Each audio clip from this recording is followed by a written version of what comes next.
Hi everyone. Welcome. Okay, so just a bit of before we get right into it, it's nice to meet you all. Thank you for joining. You can please let us know you can please introduce yourself. Let us know where you're joining in from. You might just be meeting with someone in your city or someone that does something similar to what you do. So we can just, start chatting in the comments, and there's even a poll up, right, that we have that'll help us to know where you're joining us from. So please let's do that poll and then we'll get right into it.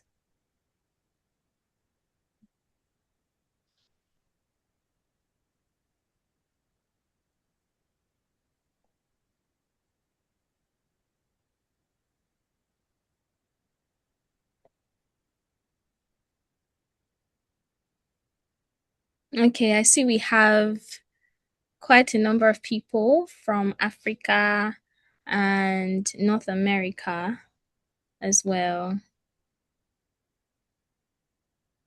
And then more people that describe their involvement in the energy sector more as energy utility or grid operator. Then we have industry or technology developers. Okay, really interesting. And quite some people from research or academia. Amazing. Okay, so just share the results so that you can see.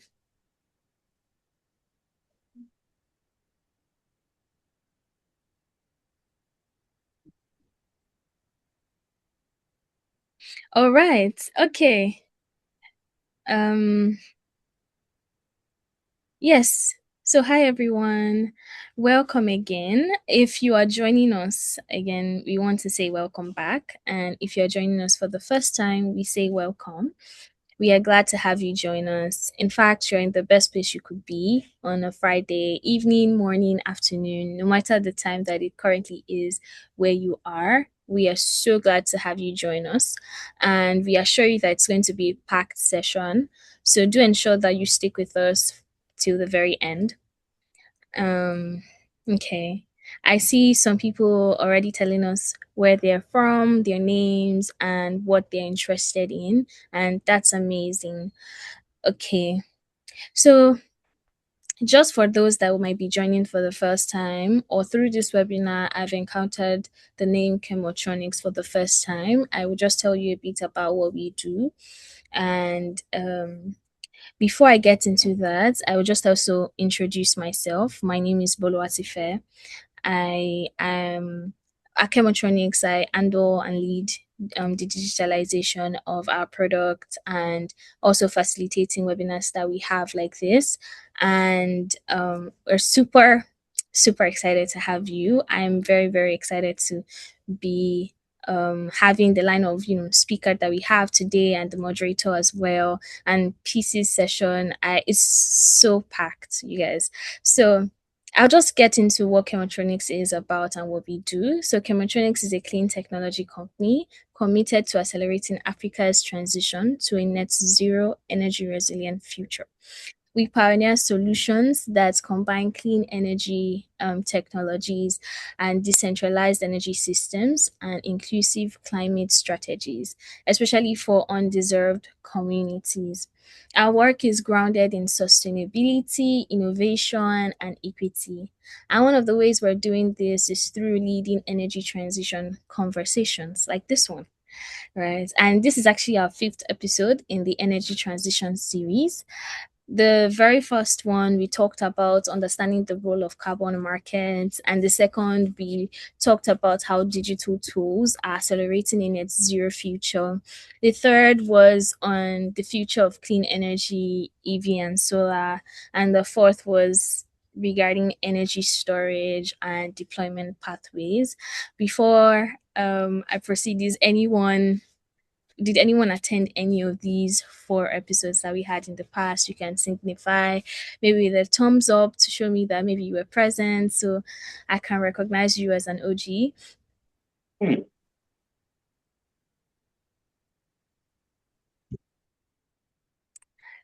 Okay. All right. I see one hand up. That's great. Nice to have you again. And all of these recordings and slides can be found on our website, www.chemotronics.org/webinars. So, yes, now today, we all know why we're here, and the topic being de-risking energy investments. We'll be exploring power purchase agreements and public private partnerships. As we go on, if you have any questions, you just need to. Yes, so as we go on, if you have any questions, please feel free to drop them in the chat box. We would have a more dedicated Q&A at the end. But for now, we will get right into the first session of the day. And I'll bring up Peace. Yes, so Peace Bello is a distinguished leader and innovator, widely recognized for his contributions to clean energy and environmental sustainability. He has gained industrial experience across Coca-Cola, Hellenic Bottling Company, Dangote Industries Limited, SLB, and that's just to mention a few. Throughout his career, Peace has been invited to high-level forums at renowned institutions, including the United Nations headquarters, the American Institute of Chemical Engineers, AICHE, Leadership Gathering, Amazon Web Services reInvent, the MIT Climate and Energy Prize, the UNDP Rome Center, Youth for Climate, among others. His work continues to inspire thousands of people globally. He is very passionate about advancing clean energy technologies. Peace co-founded Chemotronics Limited, a company dedicated to developing the carbon market in Africa. His visionary leadership has earned him the AICHE Porter Award for Rising Chemical Engineers. Peace is committed to achieving a sustainable future and believes in the possibility of a just energy transition by 2030. Please let's put our hands together, or our virtual hands together for Peace as he takes the stage. All right. Yeah. Thank you very much, Bolu. Thank you. Thank you. Thank you. Can you hear me, Bolu? Yes, I can, please. Okay. All right. So just to dive in, thank you for joining us. We are very, very grateful. And once again, want to appreciate our speaker who joined very early alongside all our former attendees. And I can also see one of our first speakers, Hugh James, who was also joined the call very early. Thanks so much for joining. We appreciate your support. So not to take your time, I'll just quickly open the floor before we have our guest speaker come and take us through this insightful session. Right. So I'm very eager to also learn today because we have a whole lot to explore regarding the Derisking project. Right. So essentially, when it comes to energy investment, it's all about dropping capital to ensure that you see your capital grow. You don't want a situation whereby you provide capital for projects and they can't yield the returns you want. And that's why we want to look at two tools which we believe could help accelerate this, especially in Africa. So we have the power purchase agreements, PPAs, and public-private partnerships, right? So I'll just set the stage for Matthew to come and discuss later. So just to introduce my session, I'll be looking at global landscape and Africa's landscape in terms of energy investments. Also look at the clean energy investment landscape and why it matters to us, especially in Africa. Then we'll look at the current risk and how to de-risk it. I'll talk a little bit on PPAs and PPPs and the way forward before Matthew comes up. Right. So this organogram just tries to show how funding flows into our project. So is either is a public sort of financing or private financing. And when it comes to the public financing, we majorly have government agencies and community investments, all right? So the governments have like the World Bank, AFDB, and the likes funding projects. And for private investments, you have VC firms like Exotree Capital, of which we are the CEO here today, right? You have banks. And so the banks could be multilateral or private. So they could be either private or public, as the case may be. You also have fund initiative, you have private groups, and so on and so forth, right? So the aim is just to ensure you could get capital from any of these sources to pilot your investment project, right? So moving further, what you have on my screen now is data from IEA's reports that was released last month, and it gave a very challenging information. Let me say a very a very tough one for people in the space, and it shows how VC investment has declined for the third straight year.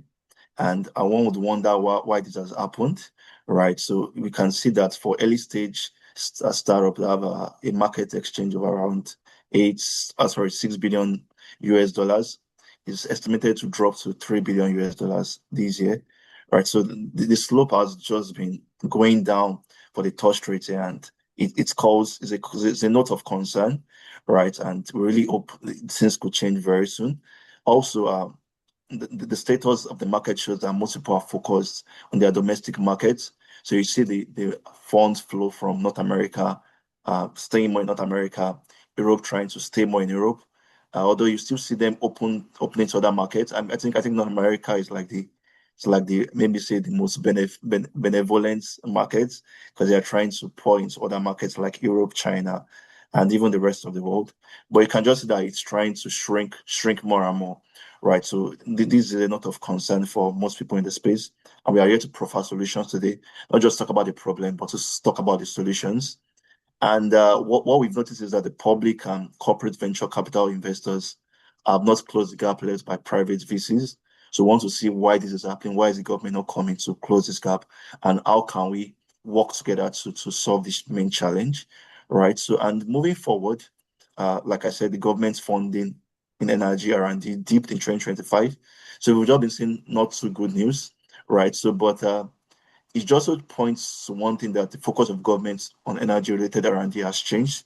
So you have a lot of people investing now, of government investing now in energy efficiency, and you can see that is increasing based on this chart on my dashboard on the slide, right? So coming to the global landscape, people are still investing in energy space. In fact, you have $3.4 trillion that's expected to be invested in the space in this year, right? But you can see that for areas like Africa, Japan, and Korea, they are very minute compared to what you have in China and United States of America, right? So that means a lot more needs to be done around these areas far down, right? And moving forward to the uh, global clean energy investment, you also see a lot more concentration in China, right? And very little, just 2% for Africa, and in terms of clean energy by the left of the dashboard, and for the right side of the dashboard you have just 5% for Africa, right? So why are we talking about Africa? Because Africa is where we reside at the moment, right? So you permit my bias to talk about Africa more in this webinar. So yeah, but in terms of emerging and developing economies, a lot of clean power financing is coming in, and that's the good news. So we can see a lot of development finance institutions, export credit agencies, and Net Zero Banking Alliance. They are trying to challenge more funds into this space. So that means there is a lot of opportunity for us to harness right here in Africa and other emerging developing economies. And in fact, the IEA has said that for us to have a very good decade, we're going to have a lot more investments in the EMD areas. So this chart just shows that there's a lot of opportunity that we can harness, right? And why does it matter for us? We are living in the age of AI. A lot of energy is needed to power AI, to power infrastructure. Also, our economies are built on a resilient energy infrastructure. We just saw what happened when we had the Middle East issue and how it affected a lot of nations, right? So we have to have resilient energy infrastructure. And again, we have a lot in terms of our sustainability, our footprints, carbon footprint. So that means we have to invest more in clean energy to ensure that we can have a better atmosphere for everyone, right? So, but typically, our projects take like about 30 years in terms of their life cycle. And you can just see a timeline of how projects are developed from the feasibility stage up to the decommissioning phase. So it's a whole lot of challenging period. And very few projects tend to get to this fifth year where they can get financed in a legal closure. So we want to address all these issues on today's call. And just to give a case study of what we're trying to do as Chemotronics to pilot 700 kilowatt solar plus wind solutions in Nigeria. So it's been a challenging one even for us here. And we hope we can exchange ideas and see how to move things forward. And so you could reach out to us to see how we could collaborate. Uh, Subsequently, these are our mail info@chemtrails.org. Right. So we look forward to discussing how we could partner. And when it comes to the risk, I just highlighted four major risks. You have strategic risks, you have construction, operational, financial. So many, so many. But the bottom line is that when you can have a good risk management structure, you can protect value and drive project success, right? So a lot of risk are embedded in energy infrastructure, considering the capital and a lot of things it involves, right? So, but when you can manage your risk and identify them properly, this is much more easier for you to tackle these problems, right? And we are looking at two tools today to the risk energy investments. Number one is the PPA. Number two is the PPP. So PPA is an agreement that helps to define the cash flow of the project. And Matthew will be talking about this and how it's very central to the bankability of projects. And for the PPP, we'll be looking at how we can partner with governments to share risk and responsibilities across the globe, and particularly in Africa, where we currently stay. So for the PPAs, we have two offsite and on-site, right? So, and I know Matthew will do justice more to this in his session. And for the stakeholders, right, you can see there we have a whole lot of ecosystem around renewable PPAs from the off-takers that buys from the projects company. And you have the system operator, the lenders, regulators. So it's a very, very massive one. And also it defines the bankability ecosystem because most times you have an SPV, a special vehicle, a special purpose vehicle that serves to channel the projects. Then you have the sponsors, the host government, the central bank, everyone trying to play their part to ensure there's funding for these projects. So it's a very, very massive pipeline, right? But the bottom line is just that we need money to finance these projects. How do we get the money to move these projects forward? And how do we ensure that we have the adequate returns to channel and move them forward, right? So for the PPPs, like I mentioned earlier, we have a lot of partners from the host governments, and you have them signing agreements all around.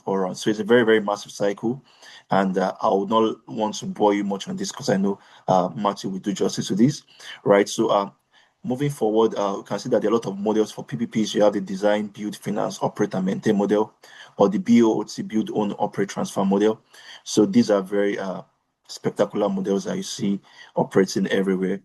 And it's just to ensure that we can share risk between government agencies and also private institutions, right? So, what's the way forward? We're looking at how we could have robust policies for stable regulatory environments, probably how we could blend capital and have enough risk guarantees for these projects. And this will call for a lot of partnerships between governments, our universities, financial institutions, and companies. So this is very, very needed. In fact, much more now than ever across the globe. And you could just so check out these materials to see how to explore them. I particularly recommend these last two because they help you to understand power project financing and how to help you to understand power purchase agreements. So you could do well to check them. And we'll upload the slides for you to check after. So once again, thank you very much, and I look forward to a wonderful session with Matthew. And right now, I'll hand over to Bolu as we continue the session. So don't forget, clean energy investment is very crucial. And I hope we can build a sustainable future together. Thank you very much.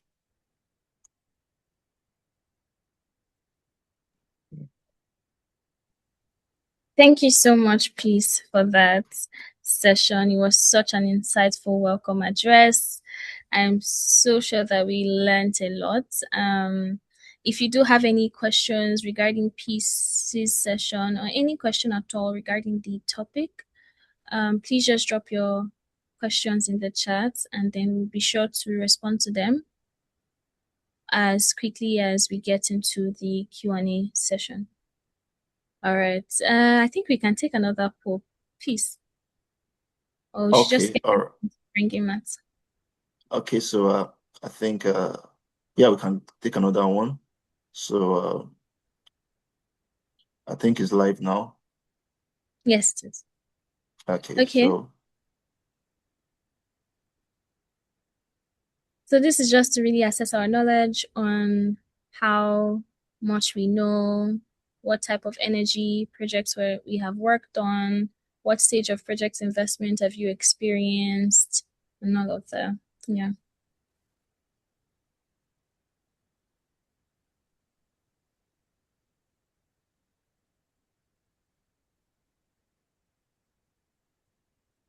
I think we'll just give 1 minute so that we don't delay Matt's come and speak. So Yeah. yeah, I think 15 people have responded. So once it's 20, I'll end the poll from here. Yeah. So if you haven't filled or voted yet, just a minute.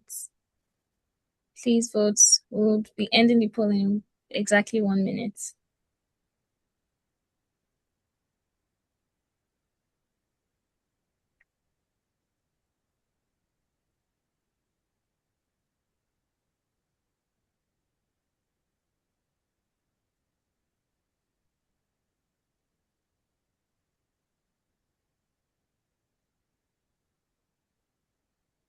Okay, so I think the results are out. So Bolu, we want to move on.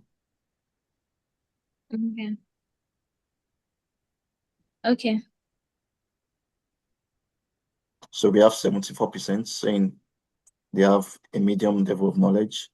And we have 91% here on that are into solar, and we have 65% that have experienced profitability stage of projects, and 35% on operation and maintenance. So I think we have a very good mix in the audience.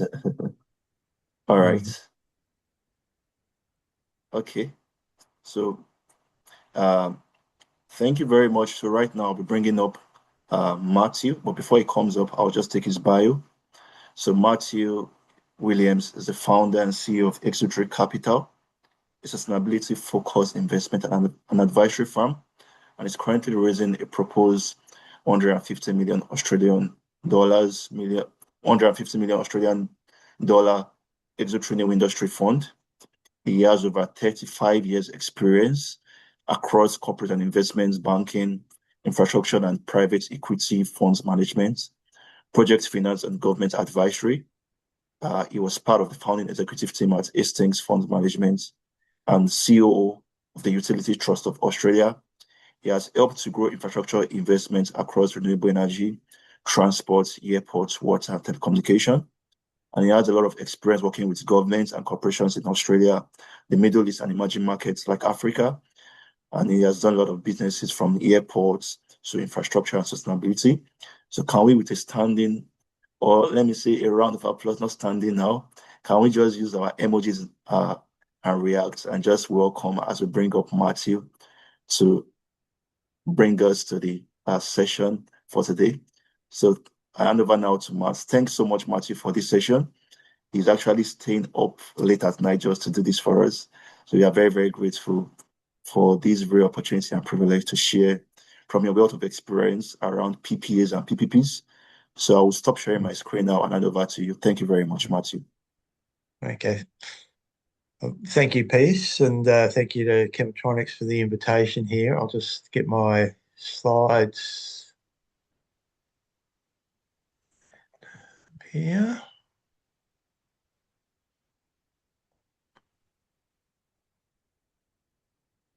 Um, First thing I'd like to say is I'm going to, as I say, there's some level of understanding of both the principal topics here and PPAs and public-private partnerships.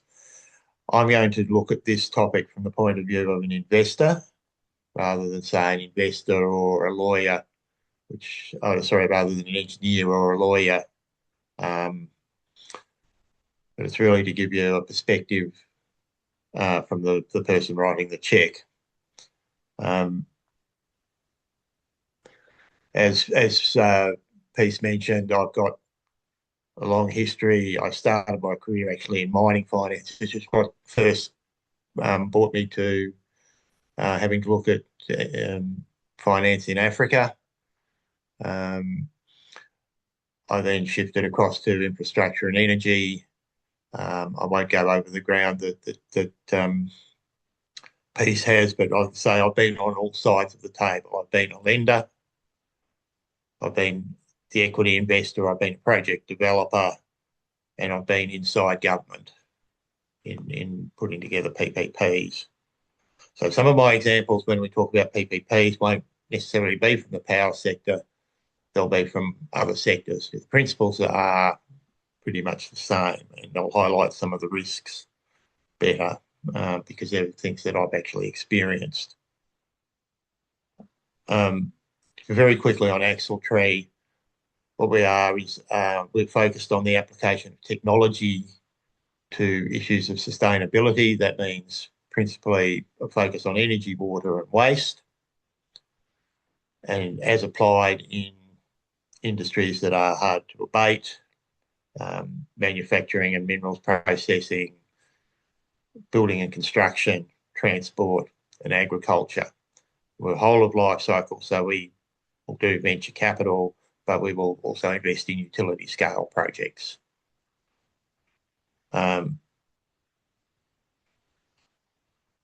Yeah, so really, as I say, I'm looking at this from the perspective of an investor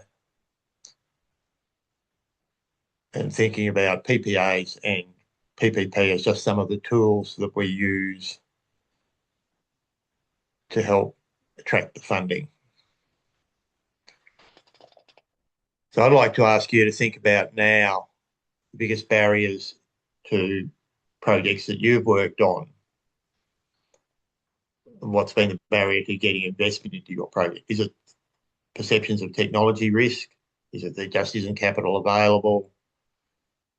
Regulatory uncertainty? Investors worried about currency risk?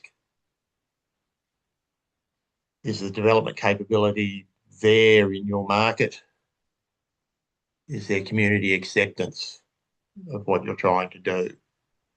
And then we'll go through my presentation, but we'll revisit that and see if there's anything in my presentation that changes your views on that.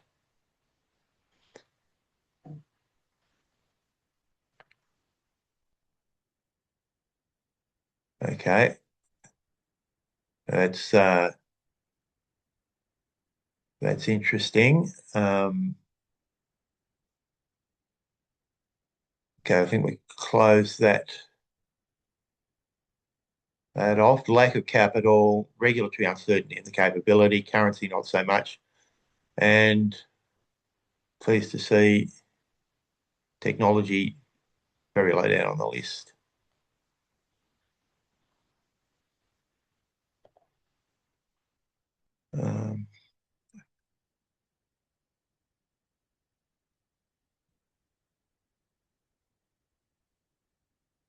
Where am I going here?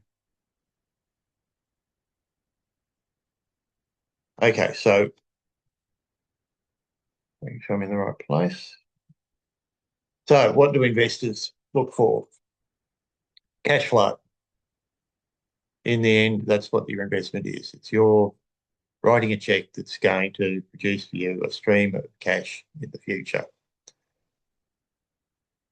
You want to have some certainty that you're going to get that back, and you're rewarded for taking a certain amount of risk. Investors look for strong governance. They want to know how decisions are being made, that the right kind of decisions are being made. They need to have their contracts with credible counterparties who are capable of meeting their obligations for their part of the project. And clear exit pathways, maybe not such a big issue for the type of investments we're talking about. If you have a boot project, that's built in. If you're building a business, you may, while a project may finish, your business may continue. But the principle is that capital follows certainty. It needs rules around it, what it's doing.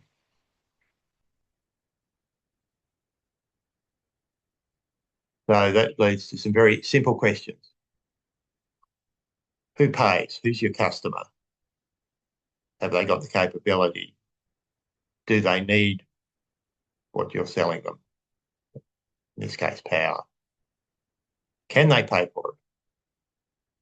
Will they pay for it? And will I get my money back? For an investor, that's what you're worried about. And I was pleased to see the thing in the poll is the real risks. Projects rarely fail because of the technology. When you're doing a large-scale deployment, it's almost certainly proven technologies and they work. Most of the technology improvements are just tweaking, making them more efficient, making them slightly cheaper, but they work. Projects fail for other reasons. Political risk, regulatory risk, the currency risk, your customer, community risk, which is there is resistance to your project, and in the execution of it. You have a construction company that isn't capable of doing it. You have an operator that can't run it efficiently.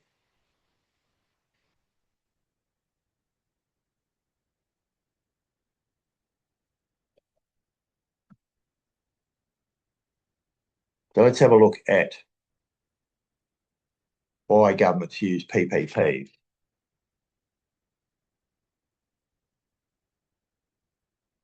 A lot of people assume that they do it because they haven't got the money to do it, the project themselves. That's People see it as a financing mechanism. It's not. It's a government procurement mechanism for a service or an asset that they need to implement government policy. They are looking at things like technology transfer, bringing in private sector expertise that they don't have within government specialists. Faster delivery, you generally find that the private sector is able to deliver projects more quickly, generally with better cost control. They're looking for risk sharing. There are risks that governments cannot take, some of the market risks. They can use to introduce competition into a market, so driving overall economic efficiency. Tied to that is benchmarking. You see some privatisations will often set up competing businesses so that for regulatory purposes, the government can benchmark the different businesses against one another. And then there's just the local capability building. You train up, build up your workforce.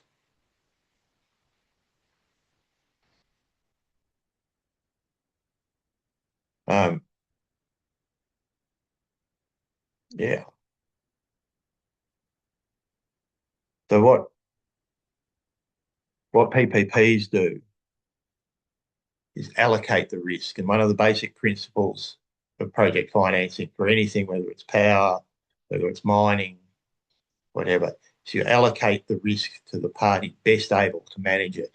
Now, that little diagram there, that is a risk assessment matrix from a water pipeline project. And it's assessing what are the priority risks, where do they come from, and how they mitigate it. And your contractual structure under your PPP will look at how you allocate the risk to ensure it's mitigated effectively in the ways in that list. You don't need to look at the detail of that, but that's the kind of thinking that goes into structuring a PPP. What are the priority risks? Who can best manage them? It's project finance 101.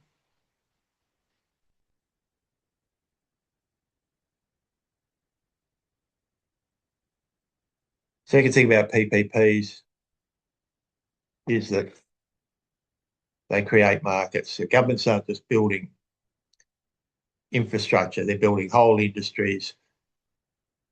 They're looking to meet economic, environmental, social needs.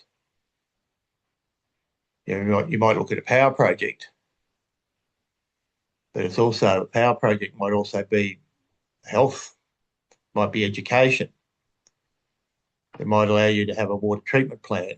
Getting power in might be you have a water treatment plant with better health outcomes. You've got lights in the village to do your homework.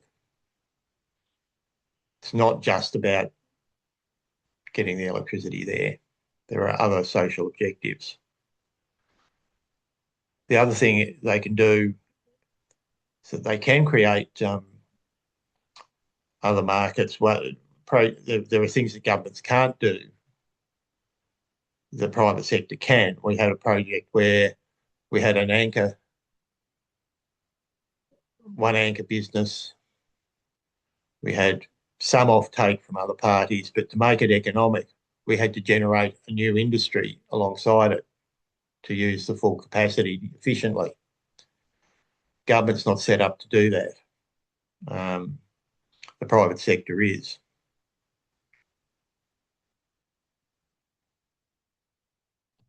Problems can also arise in this sector if governments think that they can do it better.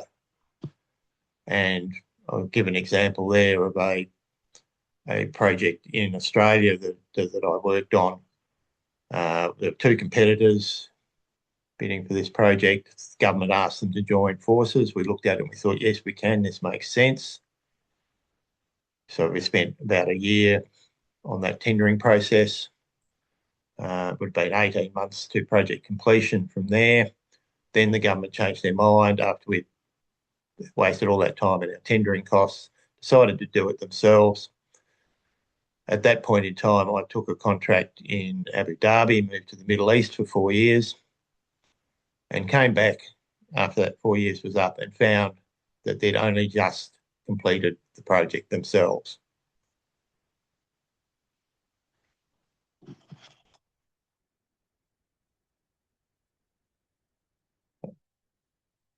That is not conducive to creating investor confidence. What is creating an environment where people have an amount of certainty, you have a known process, people understand what the intentions are.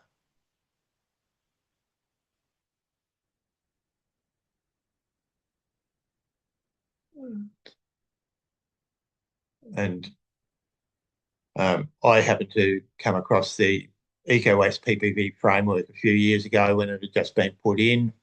I was doing some work with Stanford Seed, the firm in Senegal, and they were working on a PPP project, and the new framework had just come in place, and for that they were able to attract significant investment from a European institutional investor and from a US technology provider because it was rules that were well understood. Every country, there's a framework, so every country has to enact its own rules, and the legislation might vary from country to country, but the rules of the game are known and understood by everyone. That helps to attract investment.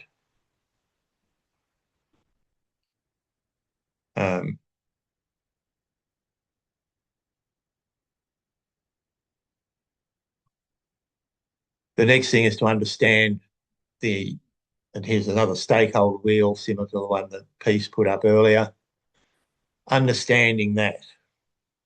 So every project affects things that people are already doing, affects their job, creates jobs, affects what people are doing now, it affects budgets, affects the amount of influence people have.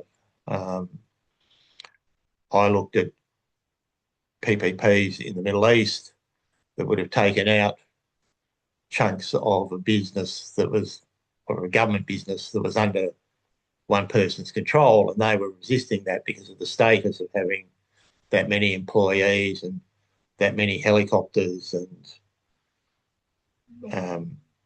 the prestige there affected the way we had to go about doing that business. So you need to know who benefits from the project, who loses, who gains power, who loses power, and manage that process to ensure that, first of all, it allows you to execute the project and keep the project operating.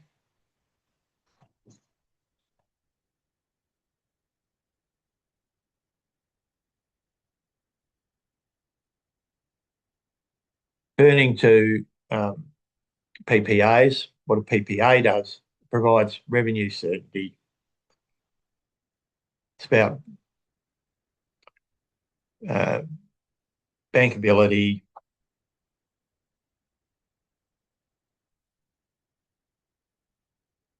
but it's not, purpose isn't to create the revenue, it's to make it predictable. As if you go back to my earlier thing, what do investors look for? Predictability. They want to know how they're getting paid, that they are getting paid. PPA is the cleanest way to do that. But then that comes to, who is your PPA with? And they're not all the same. It's really a continuum of credit quality. Multinationals generally are going to be reasonably good credit. Smaller mining companies, not so, but at least they have an operation that you can judge the economics of. They're probably getting paid in foreign currency. Industrial users, maybe the same, maybe a little more vulnerable, more likely to be local. The national utilities, well, some may have strong balance sheets, some may not. Does the government stand behind them or not, and to what degree? Then you have the communities, community-based projects, who individually might not be great credits, but you get a big enough pool and it's bankable. So those are the questions in your PPA. What is your credit quality? Who is your off-taker? Understanding that they're going to be there. Are they going to be there for long? How long is the mining company going to operate, for example? You need to know that your contract, all the usual things, you need to know your contract's enforceable. What currency is it in? For a mining company, you might write it PPA in US dollars, for example. You think about it, your equipment may be in euros or in yuan or in euros. You know, it could be in, your operating costs are going to be in local currency. What are your currency exposures?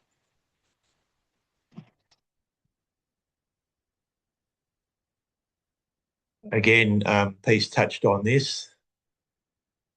This is a very important piece of the equation, particularly for Africa, where there is only really a small number of international investors who are familiar and comfortable in the environment. I'll use the French infrastructure fund that I've worked with in Senegal as one example. It was interesting to see BlackRock there. They're a small number. Traditionally, investment capital has mainly flowed from the UK and Europe. The US comes and goes, increasingly from China, the Middle East in some areas of Africa. But these kind of agencies, particularly the multilaterals, World Bank, IFC, African Development Bank, they are very important for giving the confidence to the investor. And there's a number of reasons for that, which I'll come to in a sec. Export credit agency is important. If most of the equipment you'll be using is going to be manufactured elsewhere, can help with concessional financing rates, insurances for the investors. um, concessional climate finance. They all go into the mix, and they all reinforce one another. They all help align interests so that everyone's going in the same direction.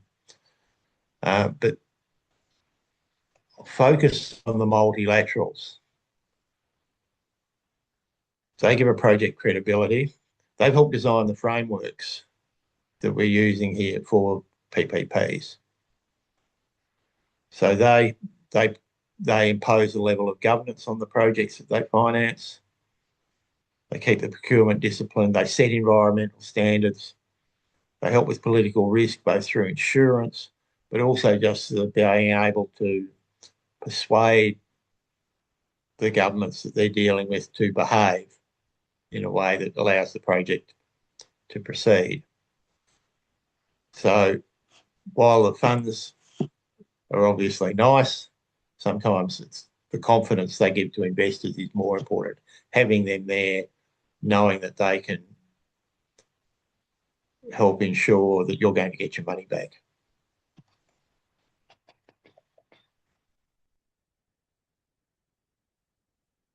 The other thing, particularly applicable to Africa, is the impact of new technologies. It's changed the investment landscape for renewable energy or for energy. The old days, you had large-scale generation assets, long transmission lines, centralised infrastructure. Now you've got low-cost solar, batteries, smart controls. You can produce it where you have much more distributed generation. If you look at how um, Africa sort of skipped a generation in telecommunications, went straight to mobile technologies, where there's no developed grids. You don't need to go through that stage now. You've got technologies that can allow you to deal on a much smaller localised scale in a cost-effective manner.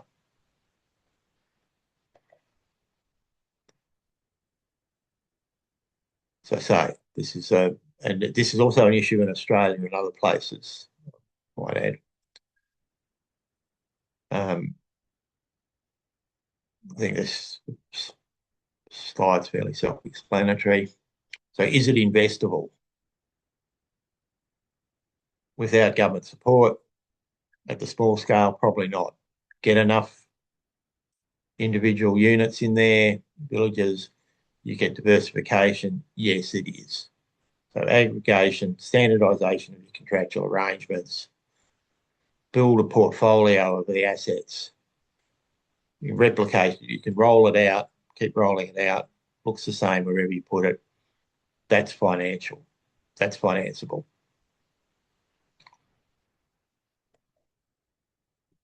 Global examples that are relevant here. First Nations renewable energy partnerships in Canada, where the local peoples have ownership in the projects and take benefits from them. The First Nations Clean Energy Network in Australia has borrowed a lot from that, and we've worked with them, and they have got some very good guidelines about how to bring communities into small remote communities into or give them access to renewable energy, but also the benefits of renewable energy being developed for nearby mining or other operations. You have your mini grids in Africa, and the big one is mining can be a driver for a lot of these things. They're usually remote locations, they're employment, you're building new communities, those communities may last longer than the mine.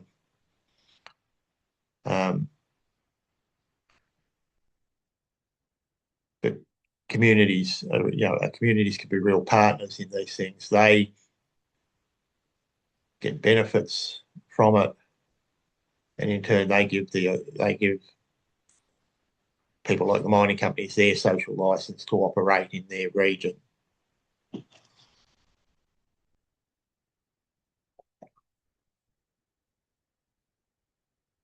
Um, and I'll just go back to there are other benefits that should be recognised um,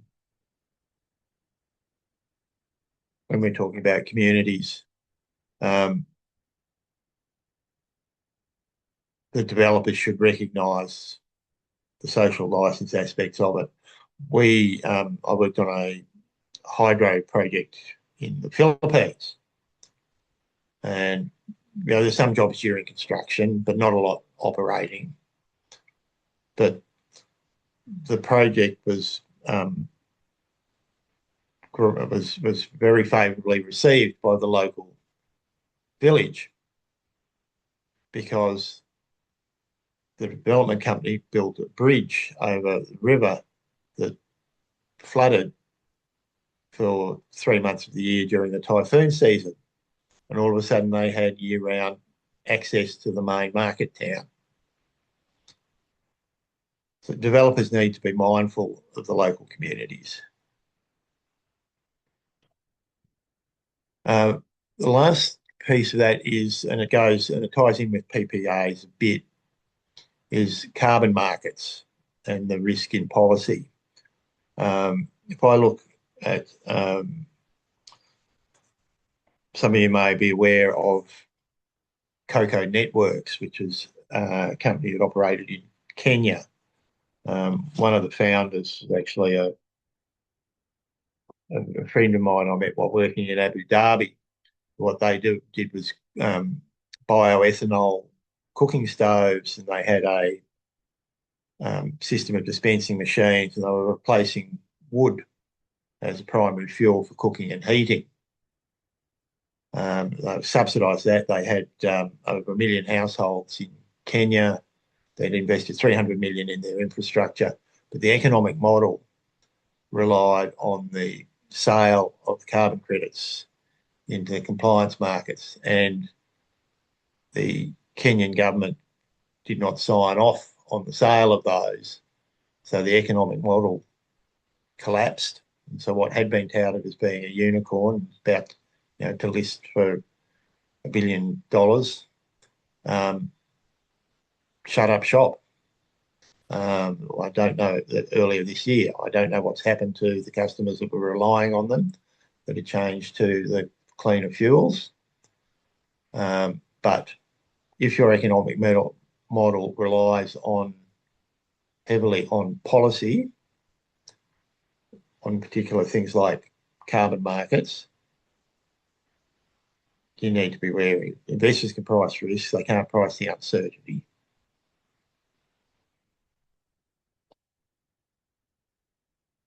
So, what do you need to do?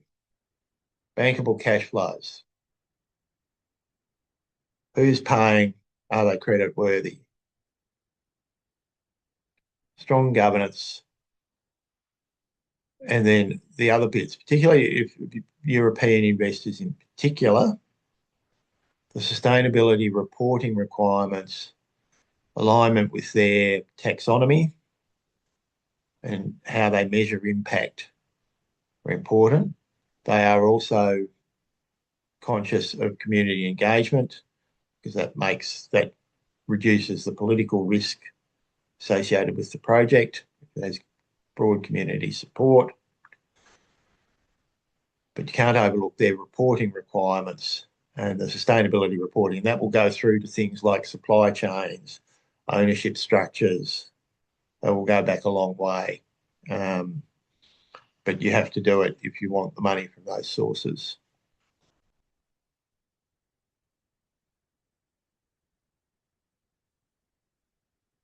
So really, this is the 5 things to take away from this. Best is finance cash flows, not technology. At the level we're talking about, technology works. You can use PPAs to create predictable revenues. PPPs help you align the risks and incentives. Communities and governments should be partners, not obstacles. They can very quickly become both. One, if you as the developer misbehave. Two, if government misbehaves. when you have all those things aligned, the capital is available wherever you are. So if we go back, question at the start, what makes a project investable?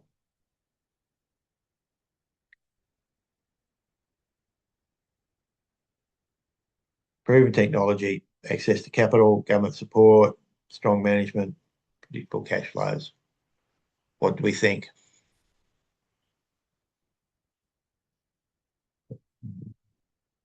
Yep. All the other things are good.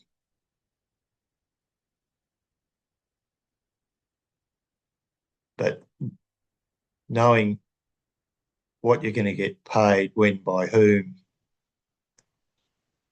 being reasonably confident that you will, is what it's all about. So really, that's my final statement there is, the main constraint. It's not technology. It's now organising capital, getting the risk allocation right, aligning incentives. PPP is one way, PPA is another, but it's part of the whole mix that you need.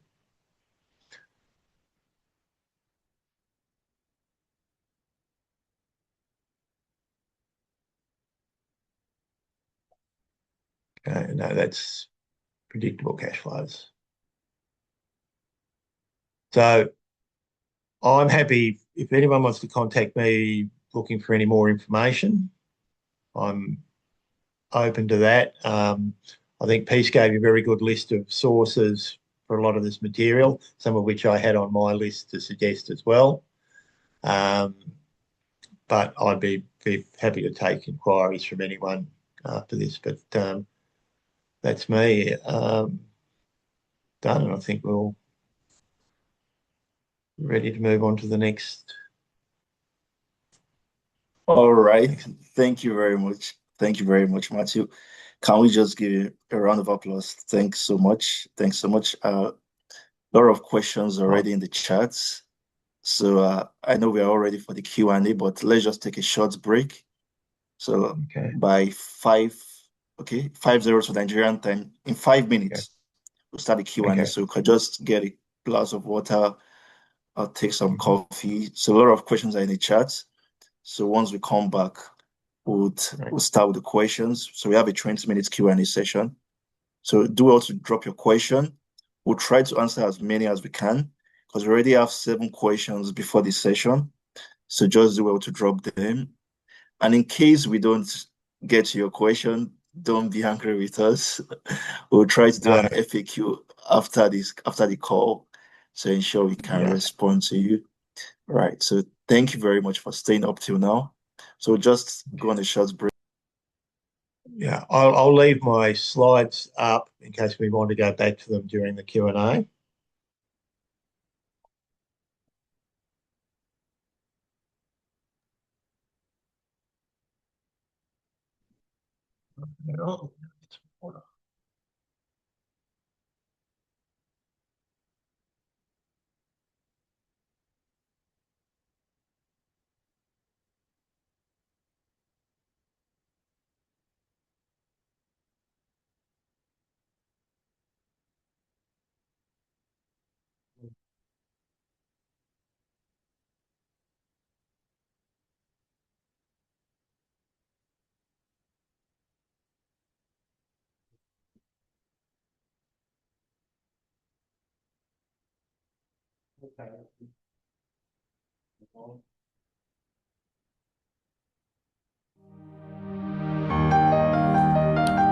The effects of climate change are fast becoming a menace to the world. This is no time to cast blame, but everyone must come together, deploying innovative solutions to ensure global temperature rise doesn't exceed 1.5 degrees Celsius by 2030. Reports show that the chances are slim, But with the rapid development of clean tech solutions, the mission to a more sustainable future is possible. At Chemotronics, we are integrating digital solutions to accelerate the development of clean tech solutions across various communities, fast-tracking our journey to net zero. We have built a decentralized monitoring, reporting, and verification system to rectify the current issues plaguing the carbon credit market. With our solution, financing and developing clean energy solutions will be faster, cheaper, and easier, ensuring a smoother pathway to net zero. The digital technologies currently utilized involve the combining power of AI, blockchain, clean energy, and IoT to offset greenhouse gas emissions. Our smart IoT device provides real-time monitoring of GHGs, which will help companies and governments align with their ESG goals. To guarantee authenticity, the data is logged onto a decentralized storage, which will help companies offset GHGs and enable purchasing quality carbon credits from pilot projects developed across the world. Our solution provides a network of collaboration between developing and developed countries, fast-tracking our commitment to tripling renewable energy access across the globe, while drastically reducing emissions to achieve net zero in the shortest possible time. This will help accelerate biogas, hydrogen, solar farms, and clean tech solutions, creating at least 10,000 jobs over the next 5 years, impacting over 1 million individuals through the instrument of effective climate financing, while offsetting and avoiding at least 100,000 tons of GHGs in the next 5 years. Chemotronics is changing the narrative of the carbon market to achieve our climate goals. Together, let's journey to achieve a sustainable future.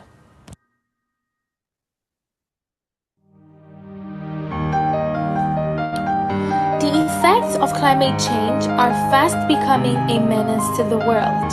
This is no time to cast blame, but everyone. Are we back together? Okay. So just want to confirm if Matt's okay. Yeah. I'm going to be sure Matt is here with us before I move forward. Okay. All right. So basically we'll just move into the Q&A now.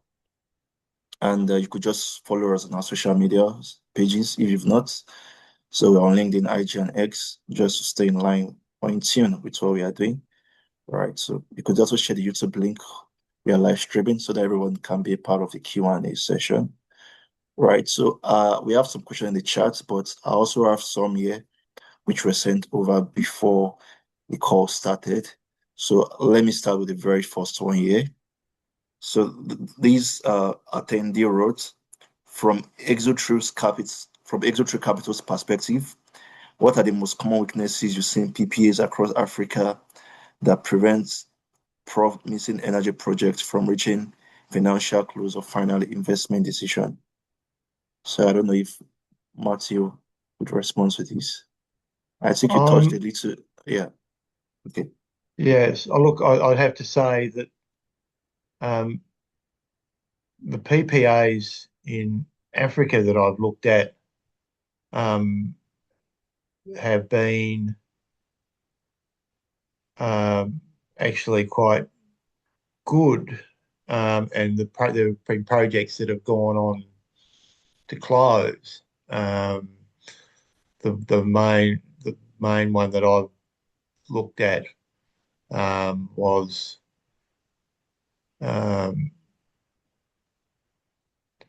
with the Botswana government for 12, I think it was 12 solar plants. And that was fairly standard, and it had a good solid offtake. Um, I think the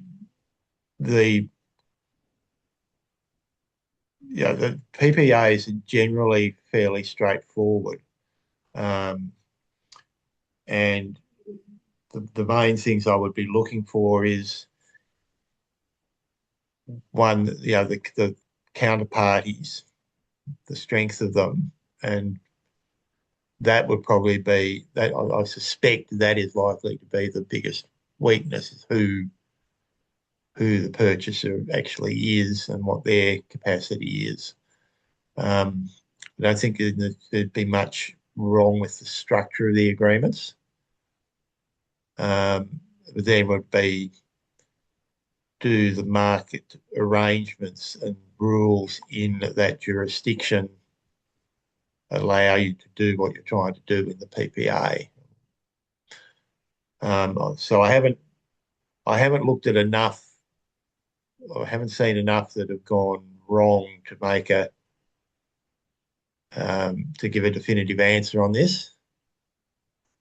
My suspicion is it's be the quality of the counterparties rather than the structure of the documents. I'd be looking at the rules in the jurisdiction governing them. But the ones that I've looked at most closely have actually been fairly standard and quite strong. Okay, all right. Thank you very much. So I think just to recap on the answer you gave, so you are saying that the PPAs have been majorly good, but Yeah, I probably think that just the policies are around the government might have been the issue. Is that correct? I think it's the two things are making sure they're enforceable and that they match the market rules in the jurisdiction that you're in.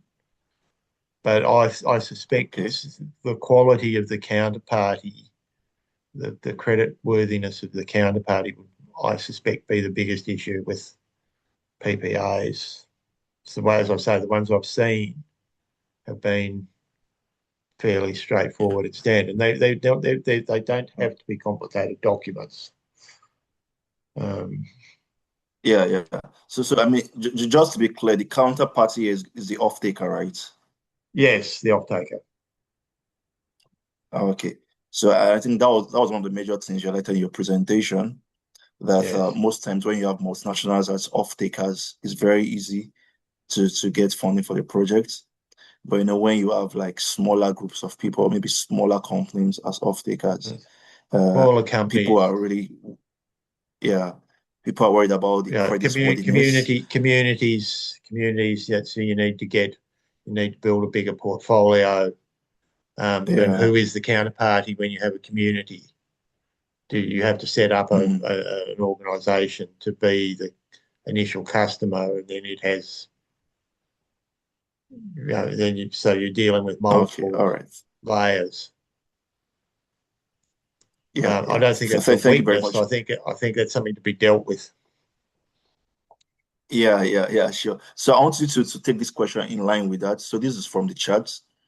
I think this is from Mr. or Engineer Ebele.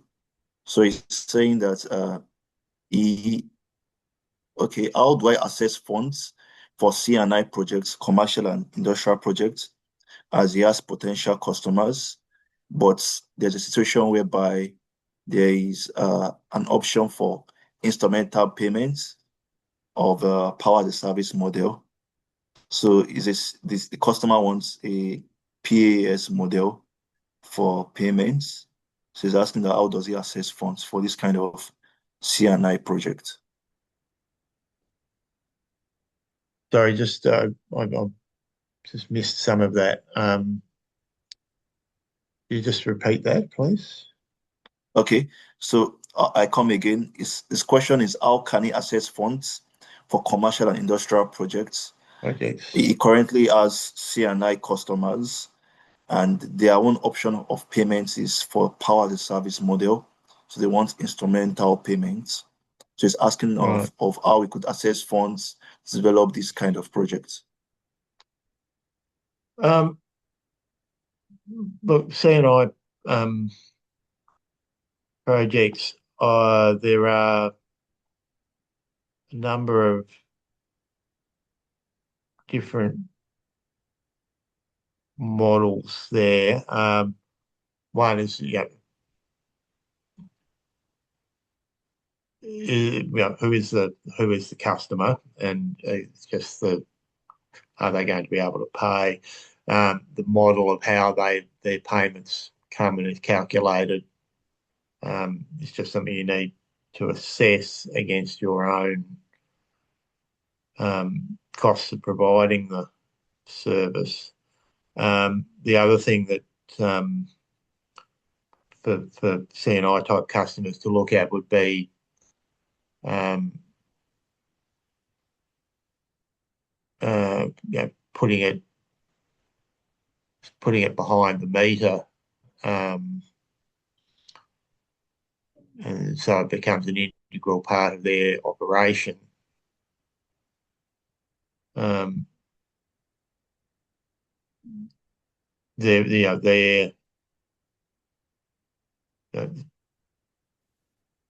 they may themselves be the logical investor.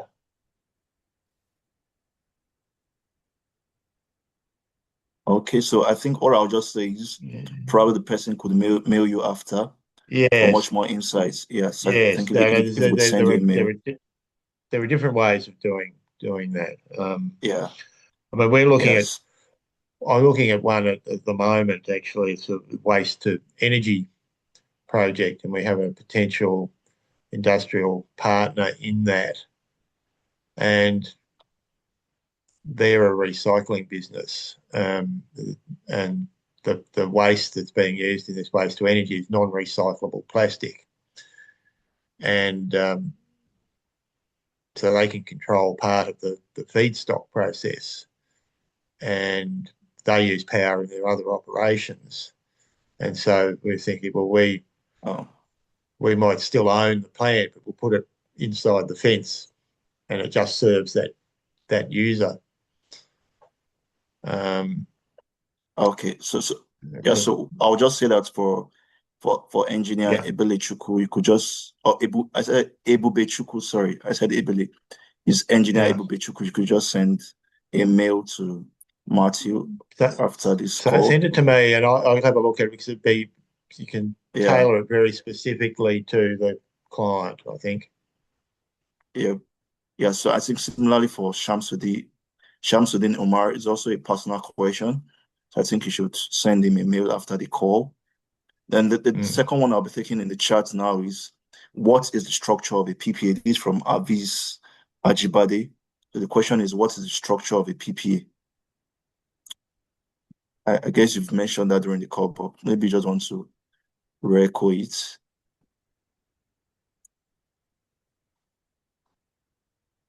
Sorry, what's the What is the structure of a PPA? That was his question. what is the structure of PPA? Well, it can be Yeah. again, it can vary. It can be you can have a take or pay, so you have to pay whether you take power from the plant or and even if you don't use it, you pay as though you had. You can have it can be just pay for what you use and you have a fixed price, or you can have a price that's linked to whatever index you choose. It can be linked to a market price if you're in a place that has um, a traded market in power. Um, you can have um, basically you can build some options in so you can pay just to have access to spare capacity. Um, it really depends on what you as the user, what the user profile is like, and what your generation profile is like, what storage capacity you have, how you structure it. You can have a pure commodity charge, which is how much power you use for that price, or you can have you pay me whether you use it or not, or you can have a payment that you reserve that capacity for me. You can. There are different ways of breaking it up, or you can have elements of each.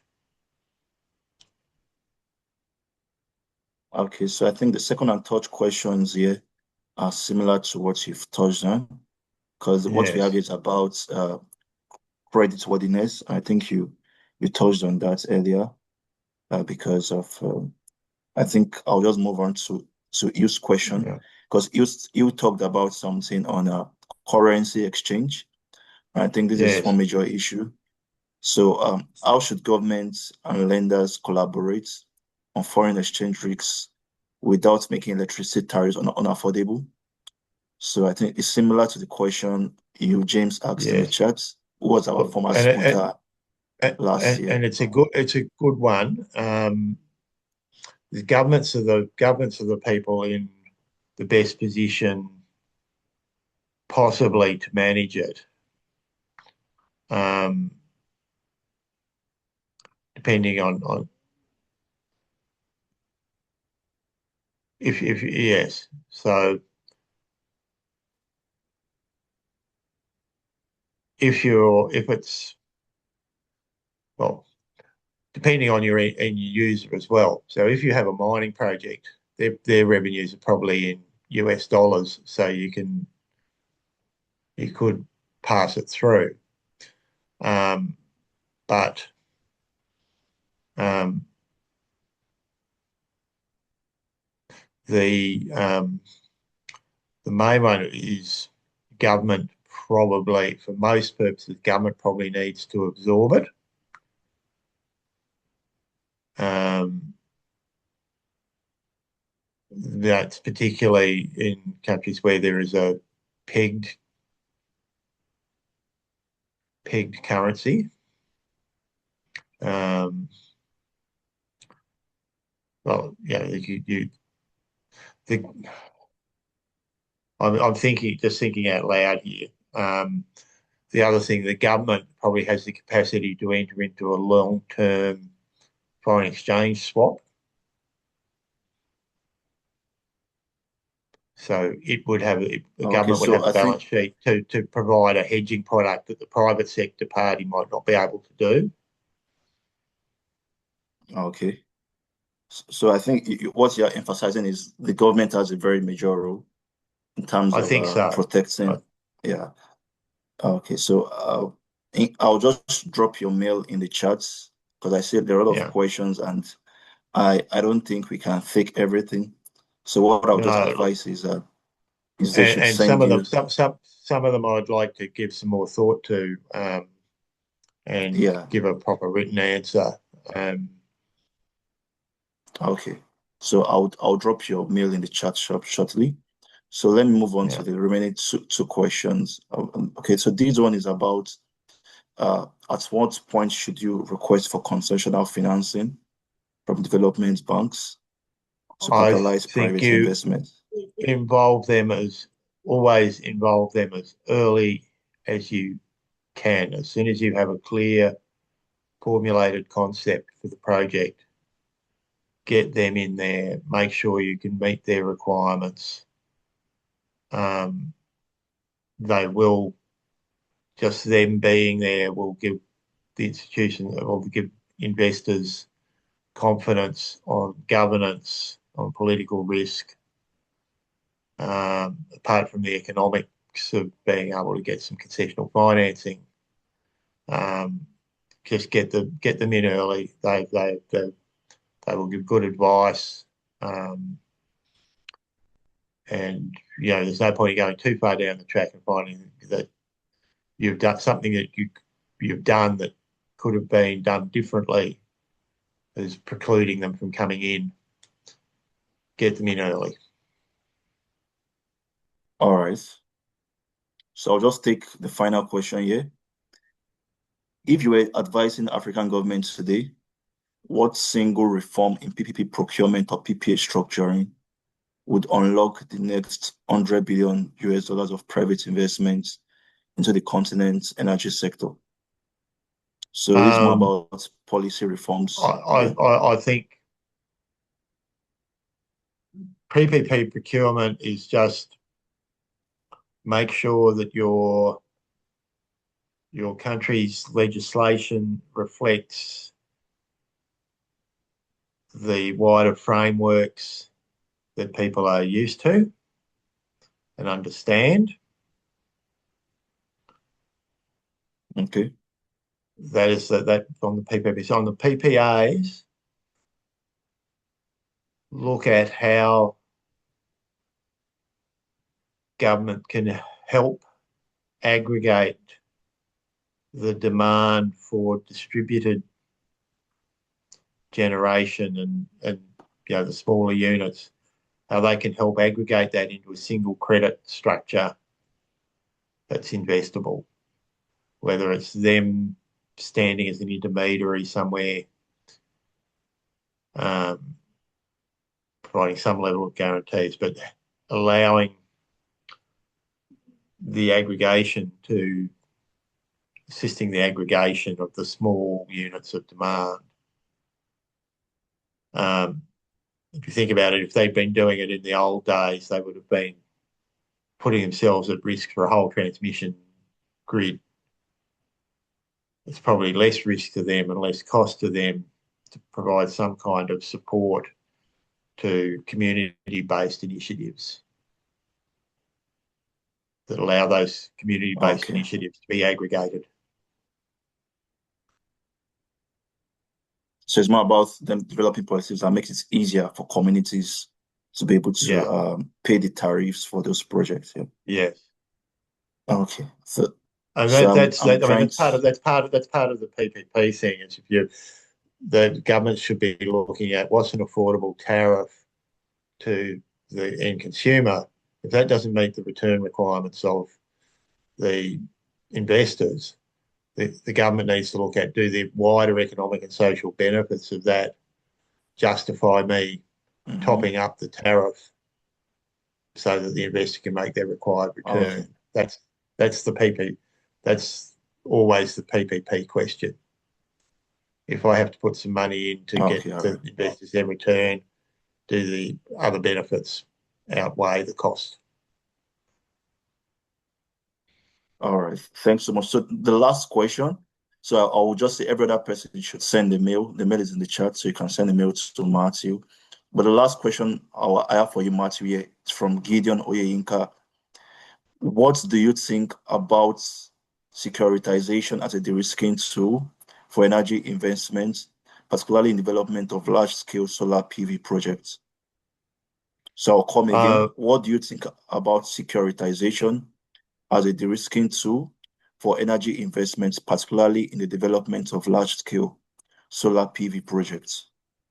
I think securitization is achievable. You get again, it's getting that diversified scale portfolio of underlying credits in it. If you think about actually mortgage securitization is a good analogy. You get a whole lot of little mortgages and then you can issue a bond off the back of that credit, whereas you probably couldn't do that for the individual mortgage. The same with solar, small scale solar. You get enough of that, yes, you can wrap it up and um, put it into a bond structure. It might require some kind of credit enhancement that could come from various parties. It may not. That's just a funding tool. Um, it's more a funding tool than a risk management tool. Um, the underlying risks are going to be allocated somehow. Um, but it's more a funding tool. Can you access?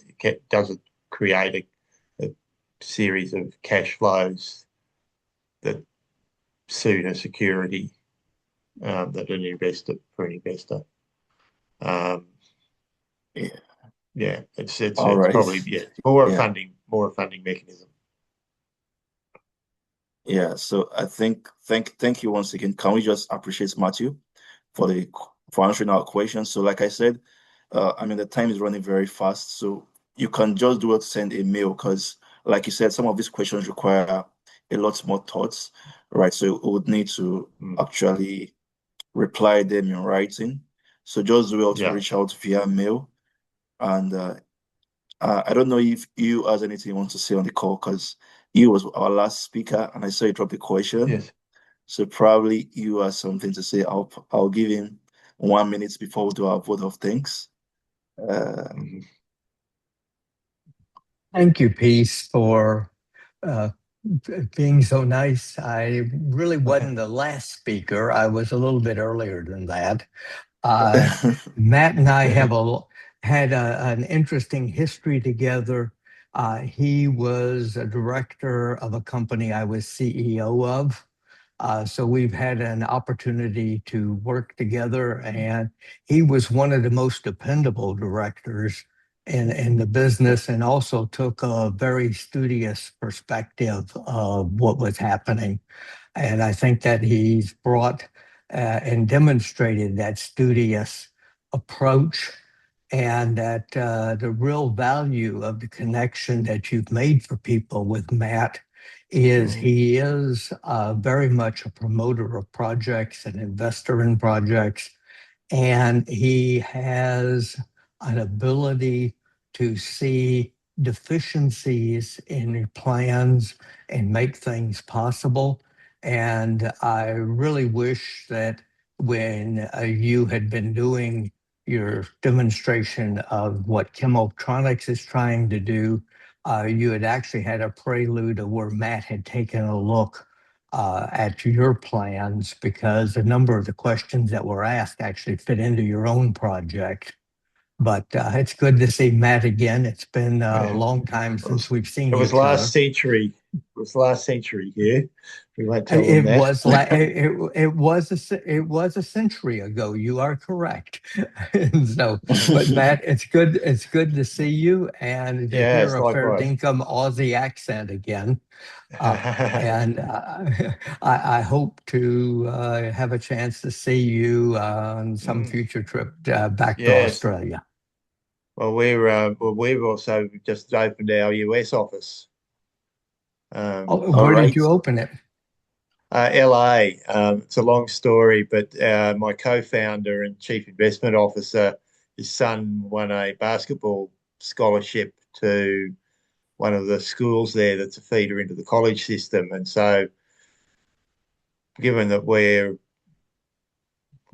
actually possibly going to invest in